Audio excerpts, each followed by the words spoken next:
Welcome to Bean to Barstool Bite-Sized, where we spend about 5 minutes with some of our favorite people from craft beer and craft chocolate. Today we talk with Kyle Spears, the head brewer at Carillon Brewing Company in Dayton, Ohio. Carillon is a truly unique brewery. It's the only brewery in the country that operates entirely on the grounds of a history museum. The brewery was established in 2014 on the grounds of Carillon Historical Park in a building that was constructed as a replica of what an 1850 brewery would have looked like. The beers, which are mostly from historical recipes, are brewed entirely using techniques and replica equipment from the same time period, and stepping through the front doors is like stepping back in time. The brewing system is gravity-fed and wood-fired and utilizes open vessels, so the brewery smells of wood smoke, hot wort, and whatever ingredient was just thrown into the brew, such as hops or ginger. The beers are delicious and bear the unmistakable touch of the building and system where they were created, which is also where they're best consumed. Carillon doesn't package or distribute, so if you're going to try their beer, you have to come to their corner of Dayton, a stone's throw from the Great Miami River. Here, Kyle explains what's special about tasting these beers in their proper context.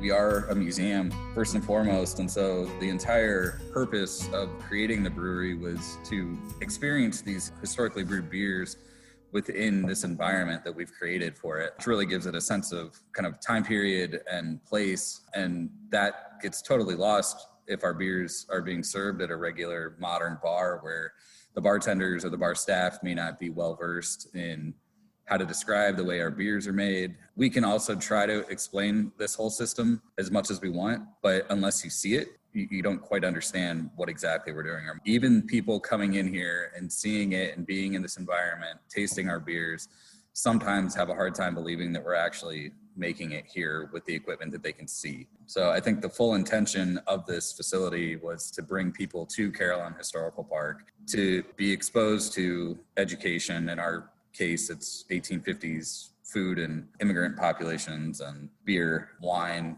So if you don't drink it here, a huge part of the experience of drinking and tasting our beer is lost. You guys have looked in some unusual places for historical recipes. Can you share a couple examples of that? We found one of our flagship beers, our Coriander Ale, just listed in a book called Receipts for the Husbandman and Housewife, published in Cincinnati in 1831. And it was listed under essentially a manual on how to raise a family. And the coriander recipe, which wasn't even listed as a coriander ale in there, it just was labeled as another way to brew ale. Called for adding pale malt and cane sugar and hops. Funny instructions like boil it just to a color. And then it called for coriander seed and capsica, so chili pepper.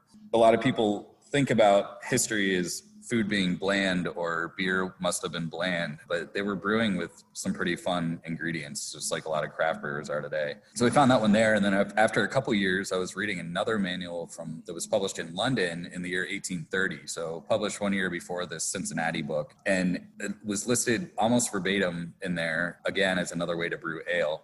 So those recipes traveled over here at some point, and somebody in Cincinnati saw that recipe in another manual. So you see a lot of these recipes pop up in different publications, almost verbatim. So it must have been a fairly popular drink at that time, especially for the home brewer.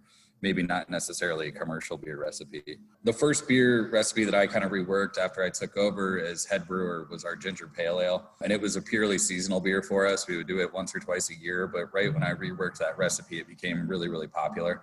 I kind of have a lot of pride in that one. And it has a really pretty pronounced ginger root flavor. We brew about 25 pounds of fresh ginger root into that beer. Aside from that, I think lately I've been really liking our beet ale.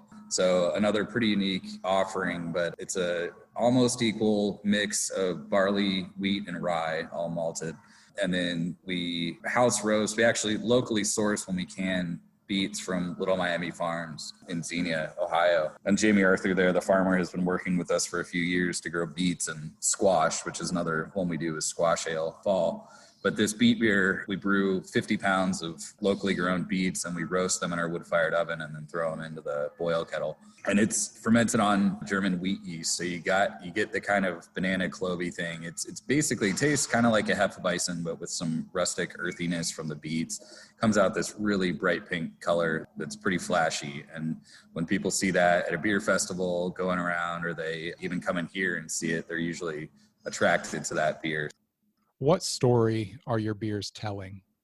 tells a sense of place. And hopefully these beers represent Dayton, Ohio in 1850. That's the intention. And part of that is trying to only find recipes or brew beers that we're fairly confident would have been brewed around here. And we determined that based on the people who were settling this area, which early on were English and Irish immigrants. So you have porter, we brew, and ginger pale ale. And then eventually the Germans come here in large droves, and beer is being brewed on a much larger scale by the end of the 1850s with the Miami-Erie Canal system and the railroad. So these new transportation routes that are opening up and bringing ingredients from all over the country to Dayton so that people can brew on a commercial scale. So we tell a little bit of the story of Daytonians kind of starting in the 1830s here with some of those recipes that were more of a homebrew recipe, like the beet beer or the coriander ale. And then porter was definitely a commercially brewed beer for a long time and still is. But yeah, hopefully when people come here, they get an understanding of what it would have tasted like in Dayton, Ohio in the 1850s.